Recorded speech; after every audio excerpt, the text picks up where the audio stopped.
Doge coin को अभी हम डिटेल में देखेंगे कि डॉज कॉइन का नेक्स्ट मूव क्या है और डॉज कॉइन का फ्यूचर क्या है, सारी चीज़ें डिटेल में देखेंगे। डॉज कॉइन की डिटेल में जाने से पहले चैनल पे नए हैं तो चैनल को लाजमी सब्सक्राइब कर लेना है। डॉज कॉइन की इस टाइम मार्केट में क्या प्राइस चल रही है, 0.24 सेंट के लगभग जो है डॉज कॉइन की मार्केट में प्राइस चल रही है। तो डॉज कॉइन के चार्ट को हम यहाँ से ओपन कर लेंगे। पूरी क्रिप्टो मार्केट में हमारे पास करेक्शन फेज देखने को मिला था, तो डॉज कॉइन में भी हमें एक करेक्शन फेज देखने को मिला था और डॉज कॉइन ने अभी रिकवरी करके 0.24 सेंट के लगभग जो है डॉज की इस टाइम मार्केट में प्राइस चल रही है।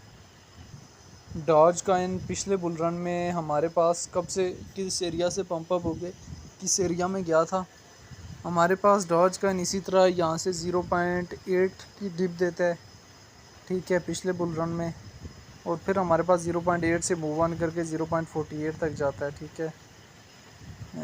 और फिर हमारे पास 48 से रिजेक्ट होता है, 0.13 तक आता है और फिर हमारे पास ये ट्रेंड बनाता है, अपर ट्रेंड बनाता है, हमारे पास 0.26 सेंट तक जाता है अप्रैल से मई तक। जून में फिर डिप, जुलाई में पंप अप, अगस्त में कंसल्टेशन होने के बाद सितंबर में इसने पंप अप लिया और न्यू हाई दिया काफ़ी अर्से बाद 0.30 का और उसके बाद इसने करेक्शन ली 0.23 सेंट की और काफ़ी लोगों को लिक्विडेट किया और अभी इस एरिया में स्टेबलाइज करके अगेन ये हमारे पास पंप अप करने वाला है और आपको एक अच्छा खासा जो है अमाउंट में प्रॉफिट देके जाएगा। अगर डॉज कॉइन की डिटेल में बात करें तो एक टाइम में इसको एलन मस्क भी सपोर्ट किया करता था। डॉज कॉइन की अगर हम यहाँ पे डिटेल में चले जाएं तो रैंकिंग में 8वें नंबर पे पहुँच चुका है, मार्केट कैप 36 बिलियन है। लिस्ट 2013 में हुआ है, ऑल टाइम हाई 2021 में 0.73 सेंट का लगाया, ऑल टाइम लो 2015 में लगाया। डॉग चेन है, सर्कुलेशन सप्लाई जो है बिलियन में मौजूद है। डॉज कॉइन को लेके डिफरेंट एक्सपर्ट्स की क्या ओपिनियन है वो भी देख लेने। तो अभी आने वाला टाइम में डॉज कॉइन के प्रॉफिट जो है किन किन एरियाज़ में बुक कर लेने, ये हमारे लिए जानना और समझना बहुत ज़्यादा ज़रूरी है, क्योंकि किसी भी कॉइन में आप एंट्री तो ले लेते हैं, एंट्री से ज़्यादा इंपॉर्टेंट होता है उससे प्रॉफिट बुक करके एग्जिस्ट लेना। तो डॉज कॉइन के प्रॉफिट जो है कहाँ कहाँ बुक करने, ये हमारे लिए जानना और समझना बहुत ज़्यादा ज़रूरी है। उससे पहले हम इसके यहाँ से आर्डर बुक पे जाके सेलिंग आर्डर देखते हैं कि इसके सेलिंग हमारे आर्डर 0.40 से 60 की रेंज तक लगे हैं हमें। तो अगर हम यहाँ से इसकी डिटेल में चले जाएं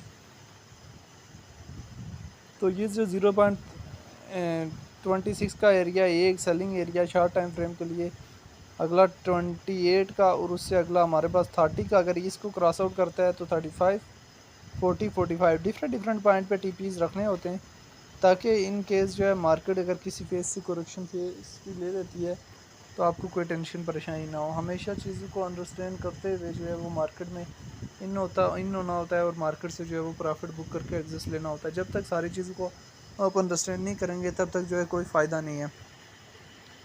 ये डॉज कॉइन की सारी हिस्ट्री मैंने आपके साथ शेयर की है कि ये वो एरियाज़ हैं जहाँ पे आप इजीली एंट्री लेके आने वाले टाइम में हैवी अमाउंट में प्रॉफिट बुक करके लेके जा सकते हैं।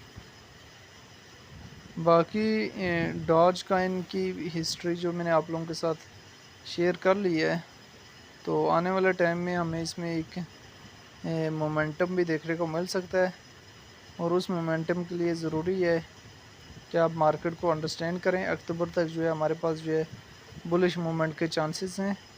तो अगले मंथ जो है हमारे पास किसी भी टाइम अगर डॉज कॉइन आपको 3x 4x दे देता है तो लालच में नहीं आना होता, प्रॉफिट बुक करना होता है। प्रॉफिट टेकिंग बहुत इंपॉर्टेंट चीज़ है। बाकी डॉज कॉइन को लेके आपकी अपनी क्या राय है कि इसका फ्यूचर क्या है, फ्यूचर में कहाँ से कहाँ तक जा सकता है, कमेंट में लाजमी बताना है।